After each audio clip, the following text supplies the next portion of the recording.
Lydia Day-Dahl, Fight Connect TV, backstage here at Boxer and Sky Sports Boxing in the OVO, Wembley. We are sponsored by ESBC Boxing Game and in association with Empire Fight Store. I'm delighted to be joined by victorious EBONIE Jones. How are we? Yeah, I'm really good.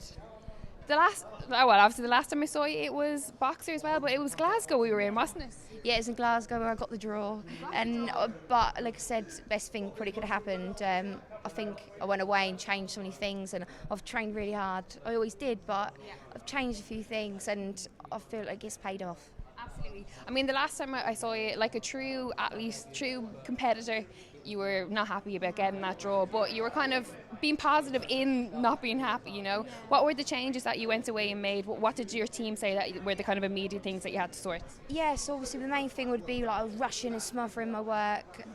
So obviously carry on working with John, but then I've added 2 other people to the team. So Colin Williams, who I've known for years, is like a good friend of mine. He's been, when I'm in Portsmouth, pushing me on all my runs and timing them, and then I've S&C coach Gary Jones, who I've been working with, and just working on all the lateral movement, and it's just all come together and complement each other, and it's just got a great team around me, like by adding them to it. Absolutely. I mean, you obviously are ticking the boxes of, okay, what I need to change and what I need to improve, but does it then also give you kind of like a confidence going in there, because you're like, okay, we've worked on what I needed to change, so let's go in there with this little bit of confidence that we can put it together? Well, yeah, you'd think I'd be more confident, but I was actually more nervous, because obviously I felt like I've done everything I could have done, so if I didn't go out there and perform, it's like, what else can I do? I know it can take time, and there's a lot of ups and downs, but I was really nervous, but obviously it did pay off, and I feel like there's improvements, and Johnny Nelson said to me afterwards, you've improved, and that meant a lot. Obviously I look up to him, so I do value his opinions. When last time he was like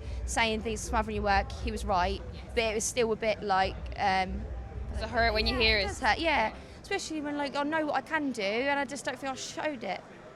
And yeah, I feel like that was a bit more better of what I do fight like tonight. And a tough opponent in Beck Connolly. I mean, she's got so much experience. We've seen her in there with so many great women as well, you know. She is a spirit. You can tell she is, because she's in there and she's smiling and like actually loving it. And obviously she's used to this sort of. Obviously, like in a way, she is the more experienced in this sort of game. But yeah, I think it was a good opponent for me. It really was. I'm delighted for you. Into winning ways. So what can we expect? Obviously, we know down the line there's like what we want from the journey: world titles, big fights, you know, main stages, all that stuff. But in the immediate future, what is it that you want? I just want to be fighting often and all the time, and just I don't want months and months in between. Like I just want to be. I don't want to go and have 2 weeks out the gym now. I want to keep on it and just keep fighting and like establish myself at super bantam. And I won't be going no heavier than that. I'm not featherweight. They're giants at that weight. So yeah, just keep improving from here. Thank you very much for your time. I appreciate it. EBONIE Jones for Fight Connect TV. Thank you. EBONIE.